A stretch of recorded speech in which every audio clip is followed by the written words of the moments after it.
welcome back to Dracon's Plays, NieR Automata. Alright. Let's see. Nothing compared to Rose. Okay, here we go. So this time around we're gonna do the novels here. Actually, well, I have the record stored on the external drive. I thought I should preserve the memories of the time we fought together. And also, I think you have a right to see them. You and I must never forget. I know. So we need to access this computer, and now we can view the novels. Your Pearl Harbor Descent Personal Record, Part 1. So I stumbled across this on my own when I was grinding for materials and stuff. I skipped through it. I did not read a single word. My name is Anemone, and I led the android resistance. This is the records of the battles I've experienced, and my losses. I leave it here as a warning to myself. The machine life forms attack. Lands far too close for comfort. I smell an acid odor and know that some of my hair has been singed off. An enemy, retreat! For now, that's an order. That's my Captain Rose. I obey her without hesitation, running from the front as soon as I take out a few nearby enemies. Feet flying beneath me, I leap into a hastily built trench where my resistance comrades are gathered. How many battles is this now? Same sights and sounds, the same struggle of attrition. My resistance forces play the same war on repeat, with no end in sight. I don't even remember why we're fighting anymore, but I must continue regardless. I must continue until one side or the other is dead. This looks bad, Shion. What should we do? Calm down, Lily. We'll find an opening somewhere. You don't search for an opening, you make one! Dyla, wait! I grab Dyla's arm before she can flee the trench and turn to Rose. She brought us here after all. She must have a plan of some kind. But as the enemy horde comes in, Rose simply squints off in the distance. There's been a change in enemy movement, she says finally. Someone just started fighting over there. But that's not possible, stammers Margaret. We're all here. Margaret's right. There are only 9 of us left capable of fighting the machines. Captain Rose, Gerbella, Lily, Sonia, Erica, Margaret, Scion, and Dahlia. In me, an enemy. We're all that's left of the 8th Descent Forces. The one that took place nearly 200 years ago. An uneasy Sonia pulls Scion close and chews on a loose strand of hair. I don't like it, she says. What if it's some kind of machine trap? I wait for a while, heart pounding, until I hear the enemy fire lessening. Okay, I say, this looks like our chance. Let's pull back. Some fighting over there, an enemy cries to Delilah. We can't abandon them. Oh, so you want to risk all of our lives for some stranger? Come on! We don't even know if this mystery fighter is on our side or not. That's not what I said. Enough, you two, barks Shion. The captain makes the final decision on this. After Shion speaks, we all turn to face Captain Rose. She looks us in the eyes and slowly nods before starting to speak. Gerbella, the enemy is heading towards the explosives we set up earlier, yes? Gerbella thinks for a moment. Now that you mention it, yeah, they are. A slight smile crosses Rose's face. Yet, she still seems perfectly composed. Good. Then if this goes well, we might be able to take them all out. I want all of you to leave this trench and get to those explosives, says Rose. We'll let the blast take out most of them, then clean up the stragglers. Identifying our unknown mystery fighter can't wait until we're done. No one objects to the captain's decision. The moment she issues the order, we all leap from the trench as one and re-enter the fray. When we reach the battle, we find what appears to be another set of androids dressed in strange black outfits. Before they even know what's happening, we detonate the explosives, killing the remaining machines, and turn our guns in their direction. Alright, I say to the strangers. Start talking. Easy, says one of the mystery androids. We're on your side. We're new models rolled out as part of something called Project Yorha. Really, I say. We haven't heard anything about new models. Probably speak with more bluster than necessary, but I have to make sure they're actually on their side. I don't think they're lying necessarily, but I can't read their expressions thanks to the giant goggles they wear. And frankly, a little caution never goes amiss in the middle of a war. We learn that the 4 androids refer to each other as number 2, number 4, number 16, and number 21. They also aren't in a hurry to share much more. Our mission is top secret, one of them says. That's why you haven't heard about us yet. I slowly draw my knife in an attempt to gauge their reaction. So in other words, no one will know any better if I kill you right now. Stand down, Anemone, says Rose softly. No, cries Lily, she's right. We've all seen how quickly the enemy is evolving. Who's to say these aren't 4 machines that just look human? My companion's not in agreement. This damn war has made us all suspicious. One of the strangers, number 16 I believe, draws a long knife from its sheath. If it's a fight you want, she says, I'm happy to give it to you. Before I can respond, Delilah leaps in front of me with her weapon at the ready. This is it. We're ready to fight. But just before the battle can erupt, the android called number 2 steps forward. Wait, she says. There used to be 16 of us, says number 2, but others died during the descent. We're isolated and alone here. Reinforcements aren't coming. That means we have to finish this mission with the soldiers we have left. We don't need more enemies right now. What we need is allies. She finishes this speech with a soft sigh, as if trying and failing to hold her emotions in check. I know that sort of voice. The voice of someone who still has hope, despite all the odds. Curious.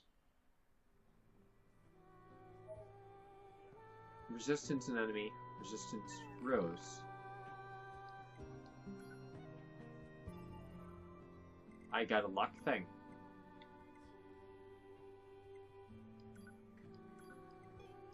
This android, encountered by the experimental Yorha squadron, is the leader of a group composed of many resistance members. Survivor of the 8th Descent operation, she continues to wage guerrilla warfare in the Pacific region thereafter. Unable to stop the ever-proliferating machines, she continues to fight a bitter war of attrition for over 200 years. After encountering the experimental Yorha squadron, she sought to change the tide of battle through fighting alongside them. She was destroyed by machine life forms in the server room underneath Mount Kalia during the mission to destroy the said server. An enemy. A member of the resistance group led by Delilah that was encountered by the experimental Yorha squadron. Wait, I thought it was led by Rose. Huh, weird. This unit was said to be unusually cautious and showed the greatest initial distrust of the experimental Yorha squadron. However, her disposition gradually grew more amicable after scanner number 21 managed to eradicate a logic virus that had infected one of her companions. She executed an infected unit number 21 in the elevator hallway of the Mount Kala server facility, and went missing shortly thereafter. What? Part 2. This is very interesting. So we're actually getting backstory on both an enemy and A2. According to the Yorha team, there's an enemy server beneath Mount Kalia. Ka'Alal. We'll go with that. If we can take it out, we might finally gain some ground in this endless war. But in order for that to happen, we need to work together. After a bit of thought, Rose decides to throw in with the new models. It's a relationship that changes as time goes on. What are you doing, Delilah? Just showing this idiot how weak she is, replies a winded Delilah. Ha! Wheezed her opponent, number 16. You're obviously outmatched. The two of them are taking turns hitting each other. Seems friendly enough, as those things go. Plus, they've been doing it for so long that both of them are out of energy. They likely couldn't punch through a piece of paper at this point. The rest of the group stares at the combatants and tries not to grin. Delilah and number 16 seem to butt heads over the smallest little things. Maybe it's because they're so much alike. It's almost annoying how quickly muscleheads learn to like one another. The rest of us converse as Delilah and 16 continue to spar. We call each other by names that I gave us, explains Rose. I see, responds number 4. I thought it strange that you didn't use code numbers. She nods while she speaks, as though this makes perfect sense. Suddenly, Captain Rose breaks into a wide smile. You know what, she says? I think we should give all of you names as well. No, says 2. It will be a waste. Rose eyes her wearily. A waste? You can name me when the mission's over, she responds, as a blush rises in her cheeks. I can tell her words also served as a wish for success. Alright, responds Rose. I'll think of a name for you by then. She knows this is a fleeting promise, as most such things are, but it doesn't matter. Already I can see us growing closer to the Yorha team. Well, my friends are going closer to them at least. They're all being careless, I state much louder than intended. Luckily, the others don't hear or decide to ignore it. Don't get me wrong, I'm not about to go against the captain's judgment, but that doesn't mean I'm not ready to lie down and trust our new friends. Ours is a solitary existence that has long since been abandoned by the moon. No matter how they cried, mourned, or struggled, the voices of our departed comrades went unanswered. So how can we trust an entire squad of new models that we just met? What's wrong, Anemone? I hear Lily calling to me. She's concerned about me being apart from the rest of the group. Nothing, I begin. Before I complete my thought, Lily suddenly opens her mouth and emits a terrible scream. Ah! Lily's scream echoes through the entire camp. It's heartbreaking. It's agony. It's horrible. She's infected, screams Rose. Lily's infected. We all draw our weapons out of instinct as much as anything else, pointing them at our comrade as she continues to scream and scream and scream. We know what's happening. We've seen it before. It's a logic virus, a machine weapon that hijacks android systems and overwrites their data. And since there's no known cure, it's also a death sentence. I need to show her mercy. I need to set her free. My fingers rest on the trigger, yet I hesitate. And before I can make that final, fateful decision, I hear a voice rise up from somewhere behind me. Stop! You can't do this. You can't just let your friend die. Number 21, the girl I thought would be cool and composed beyond all measure, is now pleading with me to spare Lily's life. What do I do? What the hell do I do? Lily said you were like family to her. You can't abandon family, not before you exhaust every possibility. What can you do then? I'll use my power to erase that virus. That's impossible. Rose sped out what we were all thinking. But before we could act, Lily starts to send nearby comrades flying with impossible strength. I've seen infected androids before. Know how much damage they can do once the virus turns off their limiters. They'll fight and fight until they're utterly destroyed. Delilah and number 16 rush into this fray, trying to suppress their former friend, but she swats them away like flies. How many of us have been infected now? How many friends have been forced to put down? The heart I'm not supposed to have aches with the thought. It aches as I remember all the identification numbers that have been retired. When I start giving them names, when I decide I simply couldn't endure it any longer. Initiating reprogramming sequence. That voice, number 21? She's screaming something about reprogramming? I don't know what to do. I am lost. As my vision slowly clears, I see number 21 inputting commands into her terminal, while number 2 and 4 hold her down. They told her as she arrives, and Rose stares at me with surprise. Oh no. I'm holding Lily too.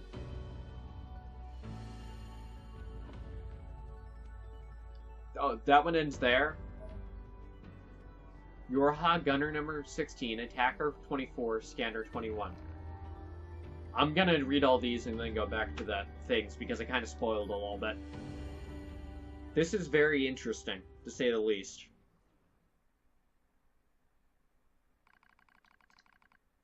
"14th Machine War, Pearl Harbor Descent. The name of the mission entrusted to the Yorha soldiers.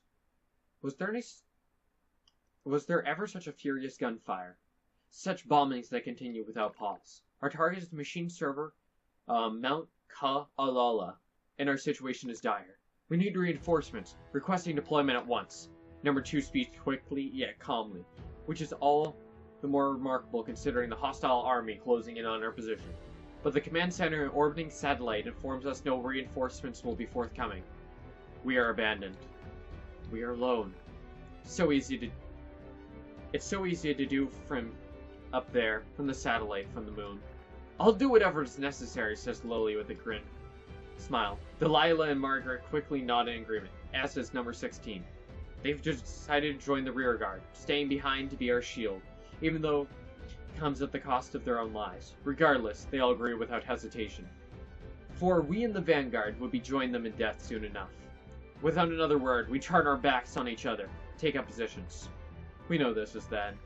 Delilah and the others will buy us time to reach the gate at Kalala's peak. Beyond that lies an elevator, and beyond that is the server. If we destroy it, we'll deal a devastating blow to machine life forms throughout the Pacific region. But as I notice number 21 scowling at the elevator, I start to have a bad feeling about the final stage of our mission. Go on, she says, I've got this. We crowd into the elevator, she begins hacking the terminal. She doesn't need to tell us what's happening. It's clear that the elevator won't descend all the way to the server, unless someone stays behind to control it. Enemies incoming, they're almost on us!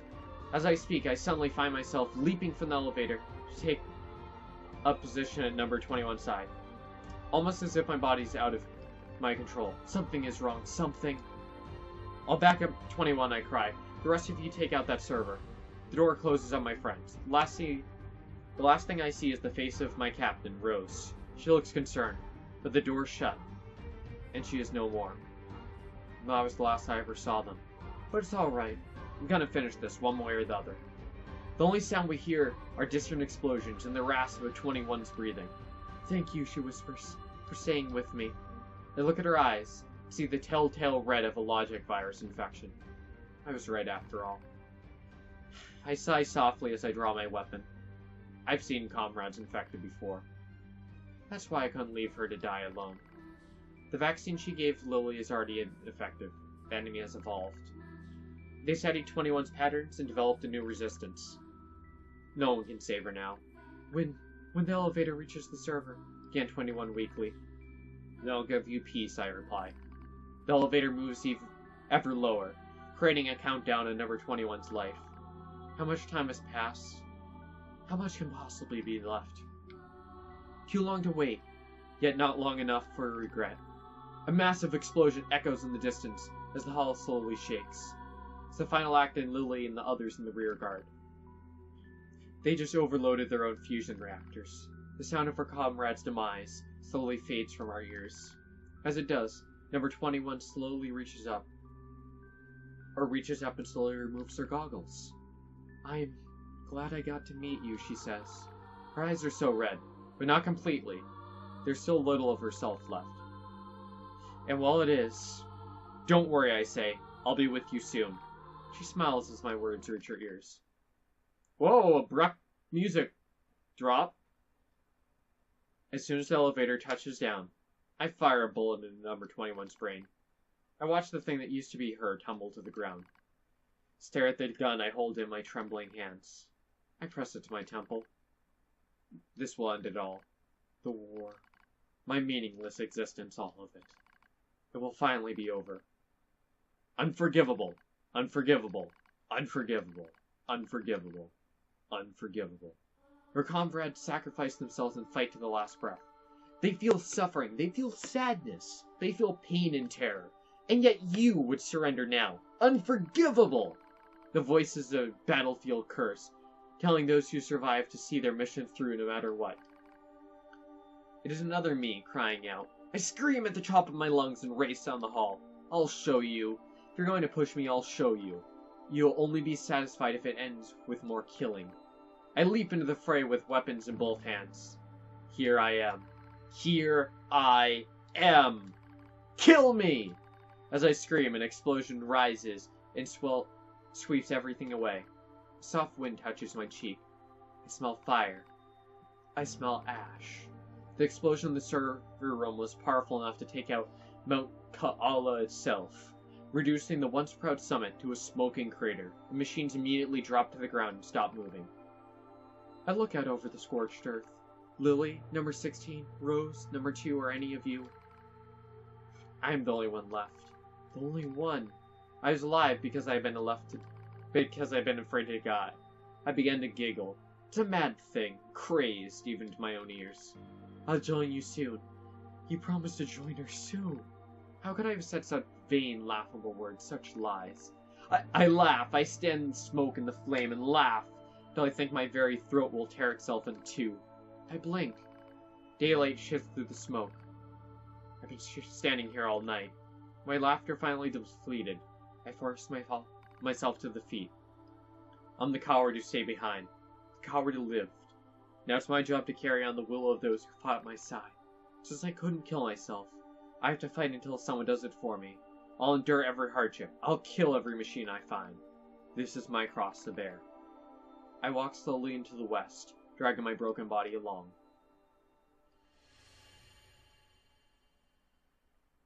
Really? Whoa. Yorha Attacker 2. Pearl Harbor Descent Suburb. Number 16, number 21, number 4. I'm sorry I'm still alive. But I'll be joining you as soon as I finish up things.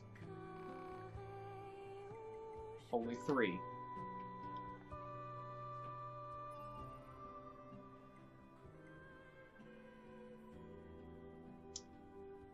"83% of novels. An enemy's understanding, an enemy's separation."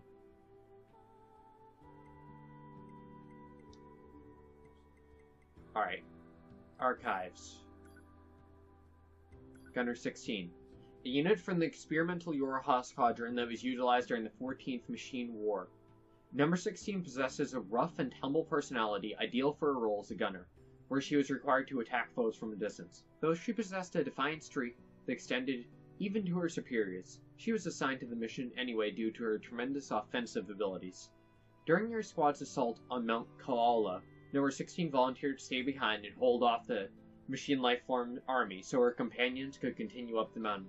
She fought with great courage alongside members of a local resistance group, managed to hold off overwhelming numbers to the appearance of a Goliath that was unaffected by ordinary weapons. Seeing no other way to end the fight, she chose to destroy the enemy by overloading and detonating her own fusion reactor. This act of self-sacrifice, despite her defiant nature, is one of remarkable interest and likely merits further study. Scanner 21. A unit from experimental possesses a cool and analytical personality that perfectly fit her as her role as a scanner. Her first and perhaps most impressive achievement was using her analytical abilities to cure a member of local resistance group that had been infected by a logic virus. Unfortunately, she fell victim to the same virus shortly thereafter during the assault on Mount Kaala. And though she fought valiantly, the virus had evolved into a form she could no longer remove, which eventually led to her asking an allied unit to end her life. Experimental Yorha Unit Number 21's initial success against the virus has been determined to be valuable information regarding how to construct barriers against machine lifeforms. Should be included in the basic systems of all subsequent Yorha squadron members. Attacker 4. A unit from the experimental squadron that was utilized during the 14th Machine War. Though Attacker number 4 possessed an unusually bright and cheerful personality, she still managed to be effective when it came to engaging in close combat.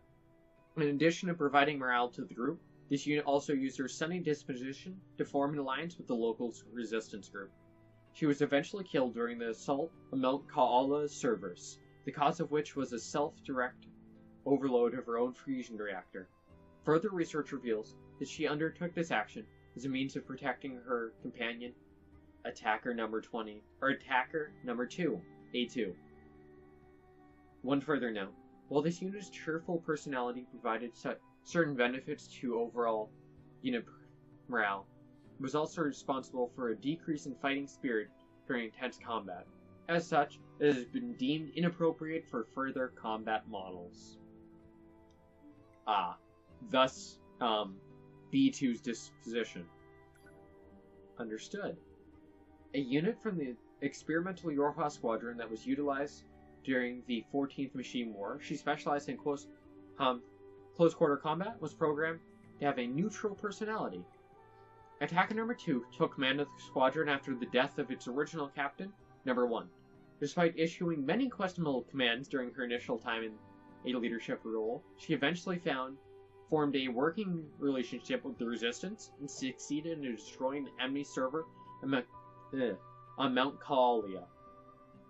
While the experimental Yorha Unit number 2 possessed great growth and adaptability abilities, she also deserted her post following the destruction of the server, and as of this moment, she is yet to be apprehended. Our R&D groups is currently conducting further research to determine whether or not there are issues with the model's personality settings. The missing experimental unit, now designated A2, will be handled by the Type E division. Pearl Harbor Summary. For this descent, 12 experimental Yorha units were deployed to destroy the servers inside Mount Kaalia on Oahu Island. However, they encountered heavy enemy anti-air defenses during their initial save to the mission, resulting in the death of all but 4 squad members. The remaining units that joined up with the members of a local resistance movement decided to continue the mission despite their initial losses, even in the face of a fierce enemy counter-strike and overwhelming numerical odds. A handful of units managed to reach the target location, at which point Unit number 4 overloaded her fusion reactor and destroyed the enemy server. While the destruction of the enemy server struck a blow against enemy forces, the true purpose of the operation was to monitor and research how the experimental Yorha units would behave during battle. This information would then be studied and integrated into the new Yorha models once the project were to proceed past the experimental phase. One note of concern: it has been verified that the black box signal of experimental unit attacker number 2 remains live, due to the possibility of unit being captured and compromised by the enemy, and due to the unit's existence being a matter of the highest level of confidentiality. It's been decided that it should be recovered and disposed of by the Type E division once that group is fully operational.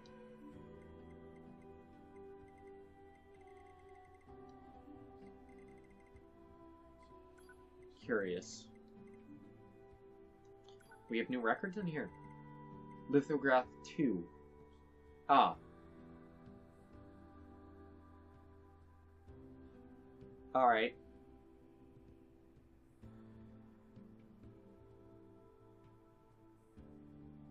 Parents shall not purchase birthday feast ingredients. Alright.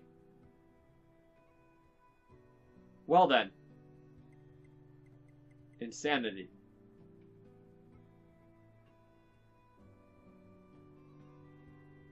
Huh.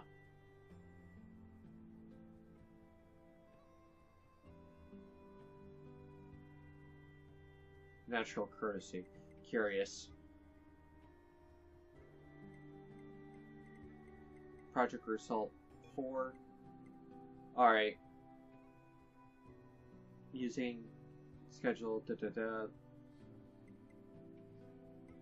7. Alright. Tokyo area. Alright. Relapses.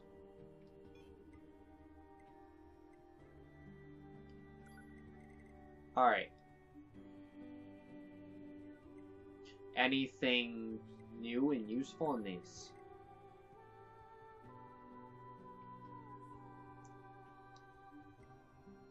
Oh, I never actually read this. Machine Research Report. While the Machine Lifeform Network was destroyed following the collapse of the tower, a great deal of previously unknown information regarding machine lifeforms and aliens were recovered from the package. Wreckage. As part of this analysis, we compiled research and conjecture regarding both the Machine Lifeforms Network and the lifeform codenamed N2, commonly known as the Red Girls, that was thought to have been commanding them. Machine lifeforms are weapons created by the aliens. The only command given by their behavior was to defeat the enemy. However, it appears that their capacity for growth and evolution went too far, and they eventually turned on and killed their creators. At this point, the machine lifeforms recognized that the goal of defeating the enemy actually required an enemy in order to maintain their singular objective. They reached this contradictory conclusion that their current enemies, the androids, could not be annihilated completely, lest they no longer have an enemy to defeat. In order to resolve this inherent contradiction, the machine lifeforms began to intentionally cause deficiencies in their network, diversifying the vectors of evolution for all machines. This is caused behind some of the more special machine life forms, such as Pascal and the Forest King. Meanwhile, the deficient network began a repeating process of self-repair while incorporating surrounding information until it finally reached a fixed state as a new form of network. Traces of information regarding human memories from the quantum server the old models were discovered, indicating that it integrated them during the final stages of its growth process. Said server contained a record of the discarded Project Grisol, as well as information on the humans who were the first successful example of the Grisol process. So it absorbed information from, like, NieR and Yona. That's fascinating. Having acquired information regarding humanity, the network structure changed once more, becoming what might be better called a meta-network, or a concept to borrow the words of the machines. This led directly to the formation of the ego we identify as N2. So then, to sum up, for hundreds of years we've been fighting a network of machines with the ghost of humanity at its core. We've been living in a stupid effing world where we fight an endless war that we couldn't possibly lose, all for the sake of some Council of Humanity on the moon that doesn't even exist. I don't know what the point of all this is, but I swear I would kill every evolutionary dead-end machine life form. As well as every single a-hole behind Project Yorha. I'm coming for all your heads. F you, Information Analysis Officer Jackass. Really? Really? That thing was written by... Okay. I guess she survived all that. That was a lot of interesting information now, wasn't it? I'm missing just a handful of data, honestly.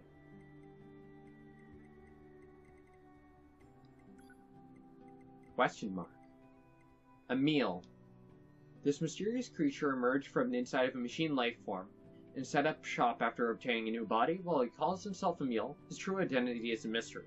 Once he discovered who had been stealing from his room, he was incited to fight, but after being defeated, he was reduced to tears by the realization that only power matters in this world. The Colossal Emile was said... These Colossal Emiles were the sad final state of Emile's copies, attacking without warning. They possessed the ability to unleash fierce attacks using magical weapons from the old world. At the end of this pitch fight, the true Emile stopped his doppelgangers with heartfelt words before annihilating them with a final strike. He then passed away with an expression of great relief, as if he had finally met the person he longed to see.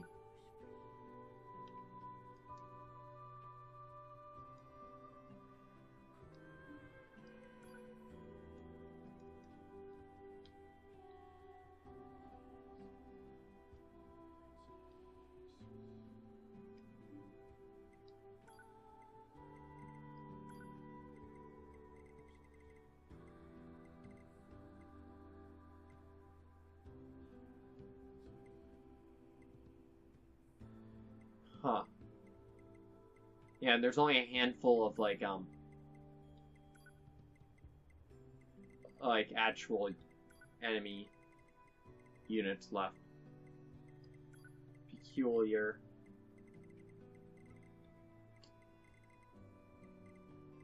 Wait. Gravekeeper. Oh. Right.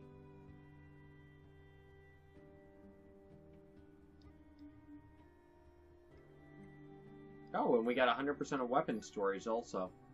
Ooh, I want to read Emile's. I have confirmed that the machine life forms released by the aliens have been reconstructed their network. I've started to see units with gravity control capabilities again as well. I spawned about a week ago, so I don't have clear recollections of anything before that. Say, I wonder where the original disappeared to all those millennia ago. I confirmed that the 25th one born after me has stopped his biological activity, though we're technically immortal, since we can respawn indefinitely, and all. We're still not exempt from death. Our memories are only copies, so they're pretty much vague. That I enjoyed wearing black. I have a feeling I've met her before. She had a complicated look on her face, but I can't remember anything. Oh god. I lack parts, I am useless. My existence is necessary. I tried so hard, Mommy. Well then... Some of these are really messed up.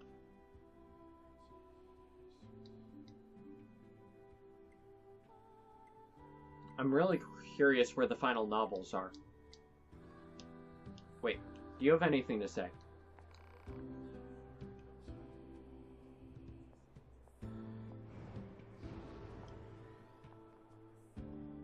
Okay.